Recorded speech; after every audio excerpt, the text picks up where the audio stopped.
I'd like to start by thank you, Ambassador Santiago Mourão and all his team for having organized and hosted this conference. I'm especially happy to celebrate Dom Pedro de Alcântara, our monarch composer, a great man, a liberal, that has used his music skills to promote globally both Portugal and Brazil. Let's talk a little about his background. Dom Pedro was a descendant of the Braganza dynasty, and several of his antecessors had a special connection with music. One may point out King John IV, that reigned at the beginning of the 17th century. He was himself a composer and gathered the largest music collection of Europe in his time. Unfortunately, this collection has been destroyed by the Lisbon earthquake in 1755. Another antecessor of Dom Pedro was King John V, that reigned at the beginning of the 18th century. At his time, Portugal became the richest court in Europe due to the gold that came from Brazil. He was then able to build Mafra, the palace and the convent, considered nowadays the most important Baroque monument in Portugal. He was also able to import prominent musicians. Among them, the most noticeable is Domenico Scarlatti, that became his daughter music teacher, Dona Bárbara. Another antecessor of Dom Pedro, his father, Dom João, who was the grandson of Dom João V, he would become the sixth later, has chosen Mafra as his preferred residence. During his regency from 1792 on, 6 organs were built in the church, the only such example so far. Dom João was very keen of music and had at Mafra the company of Marcos Portugal, the most celebrated Portuguese composer at that time. Marcos has written several works for the 6 organs, and these manuscripts belong nowadays to Mafra's outstanding library. As our ambassador has already told you, at 1807, the Portuguese court went to Rio to escape Napoleon invasion. One of the first acts of Dom João, still a prince Dom João at that time, 3 months after his arrival in Rio, he has created the Royal Chapel for greater splendor of the liturgy. The Royal Chapel was an institution that should provide music and all the needs of liturgical services. As chapel master, he designs José Maurício Nunes Garcia, the most important Brazilian composer of his time. One can also notice the increase of musicians and singers coming to Rio at the time Dom João was regent and then king. As he was very fond of music, he imported several European musicians, all paid with his own resources, in Portuguese, o real bolsinho. In this table, you can notice the increasing number of instrument players and singers arriving in Rio.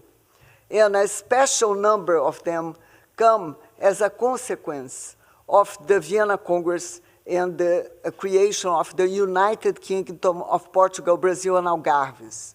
This has an enormous impact in the development of the country with the arrival of artists, scientists, and diplomats. The Portuguese court was very fond of opera. When Dom João comes to Rio, there was Teatro Régio, but he considered it not good enough for the opera he would like to listen to. So he started the construction of Real Teatro São João, that is inaugurated in 1813. You can see in this table which operas were staged in Rio in that period. And you can notice that Rossini was the most popular composer so far. This is the context of Dom Pedro being raised and educated. Of course, it's the background of his music skills. And he had, as one of his main music teachers, because he had several, he played 12 instruments, as our ambassador said, and he had Marcos Portugal, which was a very good opera composer, as his teacher, as well as his sisters. For the music lessons, Marcos transcribed arias from his operas. You can see in this manuscript belonging to the Imperial Museum, fortunately, an aria dedicated to Dom Pedro by the hand of Marcos Portugal. So now let us talk about Dom Pedro de Alcântara, the composer. He lived not many years, but he could let us a number of his compositions. So I divide this discussion in 4 groups. Amazingly, Dom Pedro has started his composition métier by writing waltzes. In 1816, he had a new music teacher because Sigismund Neukomm, the Austrian composer, had arrived in Rio after the French artist mission, and he was then the new teacher of Dom Pedro, and he mentions in his catalog 6 waltzes written by Dom Pedro, both dated November 1816. Well, unfortunately, this manuscript have not been located. But by this time, Dom Pedro knew he would marry Princess Leopoldina, the daughter of the Austrian Emperor Franz Joseph. The waltz genre became very popular after the Vienna Congress, after which it spread all over Europe. So perhaps Dom Pedro wrote these pieces to please his future wife. Princess Leopoldina was also a distinguished pianist. She was a descendant of the Habsburg dynasty, and when she goes to Rio, she brings an important music collection. You can see here a cover page of a concert that has been dedicated to her by her former master in Vienna, Kogello. And this is the only copy that exists in the world.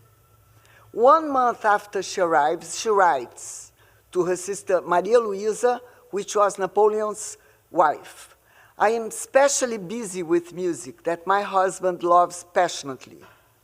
And probably she was an inspiration for Dom Pedro musician. The second group of pieces are the anthems that had obviously political motivations.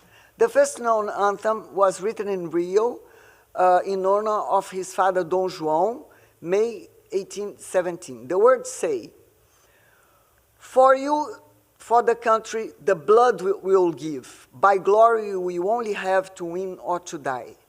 At that time, the Portuguese were fighting the revolution at Pernambuco, and probably this anthem is also motivated by this fact.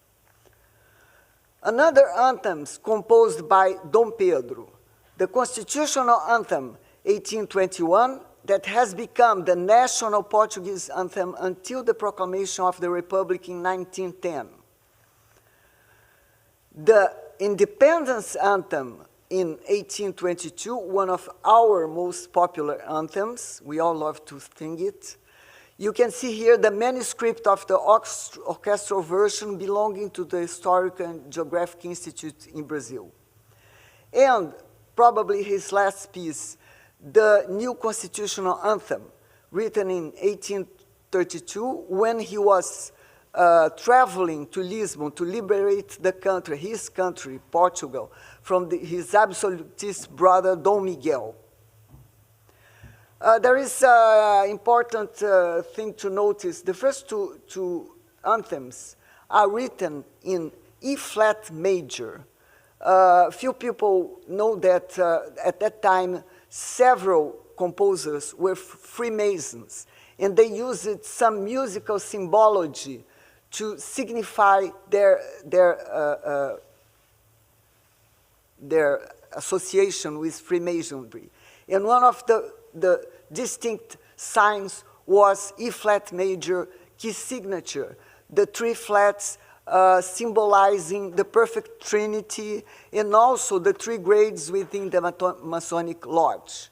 So the first two hymns in this relation are in E-flat major. A third group of pieces was written for the church. 4 autograph manuscripts have survived and belong to the Rio de Janeiro Cathedral's archive. We are going to hear now an example of the Excerpt of Credo, which is one of Dom Pedro's most played pieces.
Thank you.